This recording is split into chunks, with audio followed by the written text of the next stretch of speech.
بسم اللہ الرحمن الرحیم۔ شروع کرتا ہوں اللہ کے بابرکت نام سے جو دلوں کے راز خوب جانتا ہے۔ ویڈیو کو شروع کرنے سے پہلے آئیے سب مل کر ہمارے پیارے نبی خاتم النبیین حضرت محمد صلی اللہ علیہ وآلہ وسلم پر درود و سلام کا نذرانہ پیش کرتے ہیں کہ اللہ تعالیٰ نے قرآن مجید میں بھی فرمایا ہے، بے شک اللہ اور اس کے فرشتے نبی پر درود بھیجتے ہیں، تو اے ایمان والو تم بھی درود و سلام بھیجو۔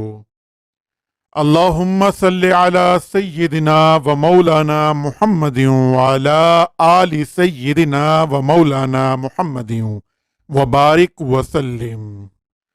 ناظرین، آج ہم بات کریں گے کہ کس طرح 70 آدمی مر کر زندہ ہو گئے۔ یہ واقعہ حضرت موسیٰ علیہ السلام کا ہے کہ جب کوہ طور پر 40 دن کے لیے آپ تشریف لے گئے تو سامری منافق نے چاندی سونے کے زیورات پگھلا کر ایک بچڑے کی مورت بنا کر حضرت جبرائیل علیہ السلام کے گھوڑے کے پاؤں تلے کی مٹی اس مورت کے منہ میں ڈال دی تو وہ زندہ ہو کر بولنے لگا۔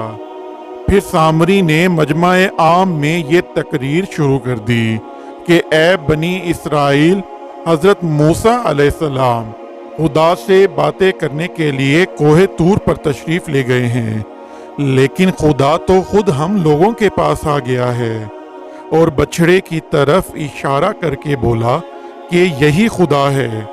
سامری نے ایسی گمراہ کن تقریر کی کہ بنی اسرائیل کو بچھڑے کے خدا ہونے کا یقین آ گیا اور وہ بچھڑے کو پوجنے لگے۔ جب حضرت موسیٰ علیہ السلام کوہ طور سے واپس تشریف لائے تو بنی اسرائیل کو بچڑا پوجتے دیکھ کر بے حد ناراض ہوئے۔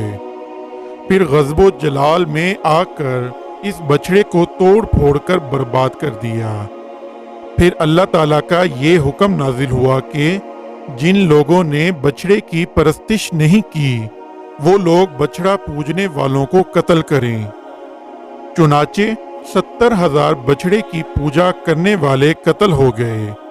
اس کے بعد یہ حکم نازل ہوا کہ حضرت موسیٰ علیہ السلام 70 آدمیوں کو منتخب کر کے کوہ طور پر لے جائیں اور یہ سب لوگ بچڑا پوجنے والوں کی طرف سے معذرت طلب کرتے ہوئے یہ دعا مانگے کہ بچڑا پوجنے والوں کے گناہ معاف ہو جائیں۔ چنانچہ حضرت موسیٰ علیہ السلام نے چن چن کر اچھے 70 آدمیوں کو ساتھ لیا اور کوہ طور پر لے گئے۔ جب لوگ کوہ طور پر طلب معذرت و استغفار کرنے لگے تو اللہ تعالیٰ کی طرف سے یہ آواز آئی کہ اے بنی اسرائیل، میں ہی ہوں، میرے سوا تمہارا کوئی معبود نہیں۔ میں نے ہی تم لوگوں کو فرعون کے ظلم سے نجات دے کر تم لوگوں کو بچایا ہے، لہٰذا تم لوگ فقط میری ہی عبادت کرو اور میرے سوا کسی کو مت پوجو۔ اللہ تعالیٰ کا یہ کلام سن کر یہ 70 آدمی ایک زباں ہو کر کہنے لگے کہ اے موسیٰ، ہم ہرگز آپ کی بات نہیں مانیں گے جب تک ہم اللہ تعالیٰ کو اپنے سامنے دیکھ نہ لیں۔ یہ 70 آدمی اپنی ضد پر بالکل اڑ گئے کہ ہم آپ کو خدا کا دیدار کرائیے، ورنہ ہم ہرگز نہیں مانیں گے کہ خداوند عالم نے یہ فرمایا ہے۔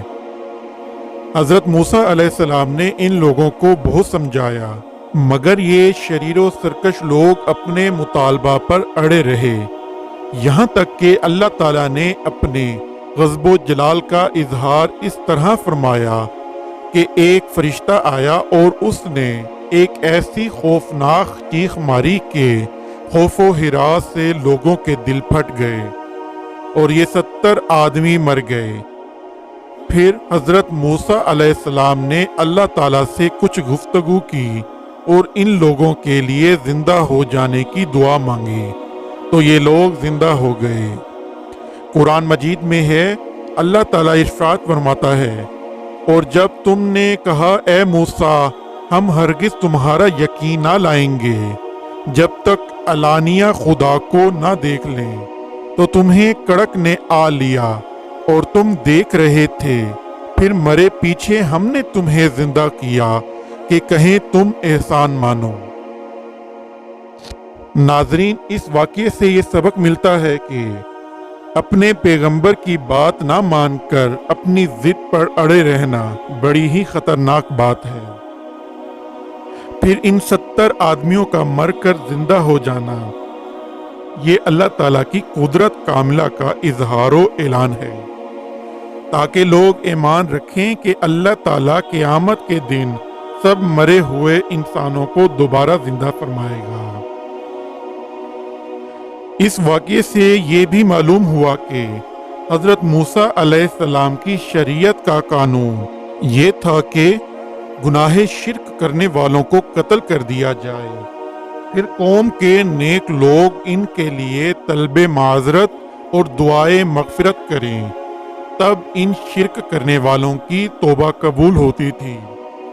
مگر ہمارے حضور سیدنا انبیاء خاتم النبیین صلی اللہ علیہ وآلہ وسلم کی شریعت چونکہ آسان شریعت ہے، اس لیے اس کے قانون میں توبہ قبول ہونے کے لیے یہی کافی ہے کہ گناہ کرنے والے نے اگرچہ کفر و شرک کا گناہ کر لیا ہو، سچے دل سے اپنے گناہ پر اللہ تعالیٰ کے حضور شرمندہ ہو کر معافی طلب کرے اور اپنے دل میں عہد کرے کہ پھر وہ یہ گناہ نہیں کرے گا، تو اللہ تعالیٰ اس کی دعا قبول فرما لے گا اور اس کے گناہ کو معاف فرما دے گا۔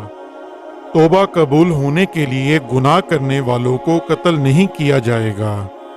سبحان اللہ، یہ حضور علیہ السلام کی رحمت کے طفیل ہے کہ وہ اپنی امت پر رؤوف و رحیم اور بے حد مہربان ہیں، تو ان کے طفیل اللہ تعالیٰ بھی اپنے حبیب کی امت پر بہت زیادہ رحیم و کریم بلکہ ارحم الرحمن ہے۔